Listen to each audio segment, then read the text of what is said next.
আজকের রেসিপি আলুর দম বা আলুর কারি।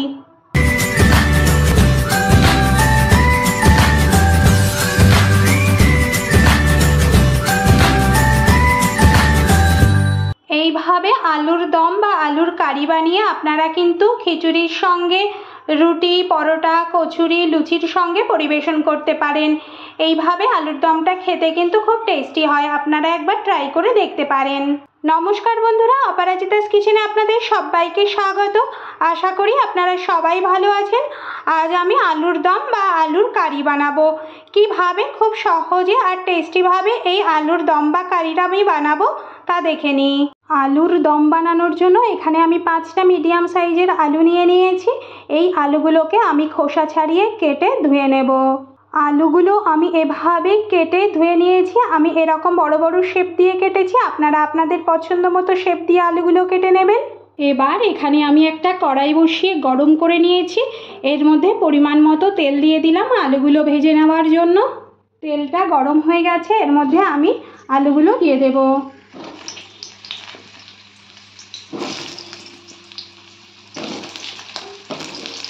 আলুগুলো একটু নেড়ে নেব।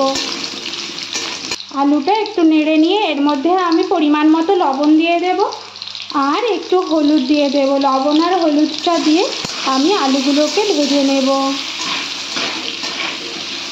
গ্যাসের ফ্লেম মিডিয়াম টু হাইতে দিয়েই আমি কিন্তু ঢেকে দিয়ে আলুগুলোকে ভেজে নেব, তাহলে আলুগুলো তাড়াতাড়ি সিদ্ধ হয়ে যাবে। 2 মিনিট পর পর আমি আলুগুলো কিন্তু একটু নেড়ে দেব, তাহলে আলুগুলোর চারিদিক থেকে কিন্তু ভাজা হয়ে যাবে। আলুগুলোকে আমি একটু উল্টে দেব, তাহলে ভালোভাবে সব দিক দিয়ে ভাজা হয়ে যাবে। আবার একটু ঢেকে দিয়ে 2 মিনিট ভেজে নেব। 2 মিনিট হয়ে গেছে, আমি এবার তুলে আবার একটু নেড়ে দেব। উল্টে পাল্টে আমি আলুগুলোকে ভালো করে ভেজে নিয়েছি, এবার তুলে নেব।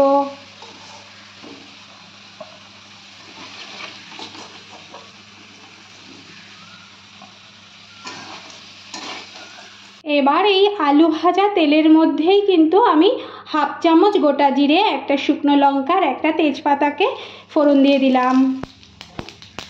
একটু নেড়ে নেব। এবার এর মধ্যে আমি অর্ধেকটা পেঁয়াজ কুচি করে রেখেছিলাম, সেটা দিয়ে দিলাম। পেঁয়াজটা একটু ভেজে নেব। আমি কিন্তু এখানে একটা বড় মাপের পেঁয়াজকে ব্যবহার করেছি। আমি অর্ধেকটা পেঁয়াজ ভেজে নিচ্ছি আর অর্ধেকটা কিন্তু আমি বাটা দিয়ে দেব। বাটা মশলাতে কিন্তু টেস্টটা খুব সুন্দর হয়, ওই জন্য আমি অর্ধেকটা ভেজে নিচ্ছি আর অর্ধেকটা আমি বাটা দিয়ে দেব। পেঁয়াজটা ভালোভাবে ভেজে নেওয়া হয়ে গেছে। এবার এর মধ্যে আমি 1 চামচ পেঁয়াজ বাটা দিয়ে দিলাম।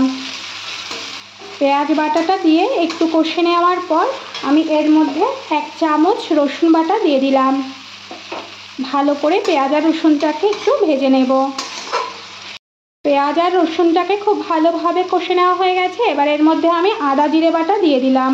এখানে আমি কিন্তু 2 চামচ আদা জিরে বাটা নিয়েছি, সেটা ভালোভাবে একটু কষে নেব। মশলাটা কষে নেওয়া হয়ে গেছে। এবার এর মধ্যে আমি কুচিয়ে রাখা টমেটোগুলো দিয়ে দেবো। এখানে আমি একটা মিডিয়াম সাইজের টমেটোকে কুচি করে নিয়েছি। এবার গ্যাসের ফ্লেম লো করে দিয়ে আমি একটু টমেটোটাকে বেশ কিছুক্ষণ ভেজে নেব। এবার এর মধ্যে আমি 1 চামচ ধনে গুঁড়ো দিয়ে দেব, 1 চামচ জিরে গুঁড়ো দিয়ে দেব, 1/2 চামচ শুকনো লঙ্কার গুঁড়ো দেব। লঙ্কার গুঁড়োটা আপনারা আপনাদের স্বাদ অনুযায়ী দেবেন। আমি এখানে 1/2 চামচ শুকনো লঙ্কার গুঁড়ো দিলাম। গুঁড়ো মশলাগুলো দিয়ে আমি একটু নেড়ে নিয়েছি। এবার এই মশলার বাটিটা ধুয়ে আমি একটু জল দিয়ে দেব, তা না হলে গুঁড়ো মশলাগুলো নিচে একটু পুড়ে যেতে পারে বা লেগে যেতে পারে। সেজন্য আমি একটু জল দিয়ে ভালো করে কষে নেব। এবার এর মধ্যে আমি 1 চামচ হলুদ গুঁড়ো দেব। আপনারা চাইলে এর মধ্যে কাশ্মীরি লাল লঙ্কার গুঁড়ো ব্যবহার করতে পারেন, কিন্তু আমি এটা স্কিপ করে দিলাম। এবার আমি এখানে 1/2 চামচ লবণ দিচ্ছি। যেহেতু আমি কিন্তু লবণ দিয়ে আলুটা ভেজে নিয়েছিলাম, সেজন্য আমি অল্প পরিমাণ লবণ দিলাম। আপনারা আপনাদের স্বাদ অনুযায়ী এই লবণটা ব্যবহার করবেন। গ্যাসের ফ্লেম লোতে রেখে কিন্তু আমি মশলাগুলো খুব ভালো করে কষে নিয়েছি। মশলাগুলো থেকে তেল ছেড়ে দিয়েছে। এবার আমি ভেজে রাখা আলুগুলো এর মধ্যে দিয়ে দিলাম। ভালো করে মশলার সাথে আলুগুলোকে একটু কষে নেব। আলুগুলো আমি মশলার সাথে খুব ভালোভাবে কষে নিয়েছি। এবার এর মধ্যে আমি পরিমাণ মতো জল দিয়ে দেব। আলুগুলো আমি যেহেতু বড় বড় করে কেটেছি সেজন্য একটু জলটা বেশি দেব। আর গ্যাসের ফ্লেম মিডিয়ামে রেখে ঢেকে ঢেকে আমি কিন্তু এই রান্নাটা করে নেব, তাহলে আলুগুলো খুব সুন্দরভাবে সিদ্ধ হয়ে যাবে। এখানে আমি কিন্তু প্রায় 1.5 গ্লাস জল দিয়েছি। এবার আমি এটা ঢেকে দিয়ে গ্যাসের ফ্লেম মিডিয়াম টু হাইতে রেখে ফুটিয়ে নেব 5 মিনিটের জন্য। 5 মিনিট হয়ে গেছে। এবার আমি এটা তুলে দেখে নেব আলুগুলো কতটা সিদ্ধ হয়েছে, কারণ ভাজার সময় আমি কিন্তু ঢেকে ঢেকে ভেজেছিলাম। আলু অনেকটা কিন্তু আমার সিদ্ধ হয়ে গেছে। আমি আবারও 5 মিনিটের জন্য ঢেকে দিয়ে ফুটিয়ে নেব। 5 মিনিট হয়ে গেছে, আমি আবার তুলে দেখে নেব। আলুগুলো আমার কিন্তু খুব ভালোভাবে সিদ্ধ হয়ে গেছে। টেস্টের ব্যালেন্সটা ঠিক রাখতে আমি এর মধ্যে একটু চিনি দিয়ে দিচ্ছি। আপনারা চাইলে চিনিটা নাও দিতে পারেন, কিন্তু আমি এখানে একটু দিয়ে দিলাম। আমার এই রেসিপিটা যদি আপনাদের ভালো লাগে তাহলে বাড়িতে অবশ্যই একবার ট্রাই করবেন, আর কেমন হয়েছে সেটা অবশ্যই একবার বলবেন। গ্যাসের ফ্লেম হাইতে দিয়েই আমি আরও 3-4 মিনিটের জন্য ফুটিয়ে নেব, গ্রেভিটা ঘন হয়ে আসা পর্যন্ত। আমার এই ভিডিওটা যদি আপনাদের ভালো লাগে তাহলে লাইক, শেয়ার, কমেন্ট অবশ্যই করবেন, আর পাশে থাকা ছোট বেল আইকনটা প্রেস করবেন। আমি নতুন কোনো ভিডিও আপলোড করলে আপনাদের কাছে খুব সহজে একটা ছোট্ট নোটিফিকেশান পৌঁছে যায়।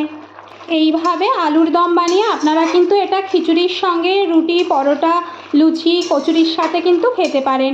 এইভাবে আলুর দমটা বানালে কিন্তু খুব টেস্টি হয় আর খেতে কিন্তু বেশ ভালো লাগে। আপনারা বাড়িতে অবশ্যই একবার ট্রাই করে দেখতে পারেন। আলুগুলো কিন্তু খুব ভালোভাবে সিদ্ধ হয়ে গেছে আর গ্রেভিটাও কিন্তু ঘন হয়ে এসেছে। এবার আমি এর মধ্যে কিন্তু 1 চামচ গরম মশলার গুঁড়ো দিয়ে দেব, একটু নেড়ে দেব। হয়ে গেল আমার আলুর দম বা আলুর কারি। এবার আমি এটা নামিয়ে পরিবেশন করে ফেলবো। এবার আমি গ্যাসটা অফ করে দেব। হয়ে গেল আমার আলুর দম, আমি এটা পরিবেশন করে ফেলেছি। আজ এ পর্যন্তই, দেখা হবে পরবর্তী নতুন ভিডিওতে। ভালো থাকবেন, সুস্থ থাকবেন, ধন্যবাদ।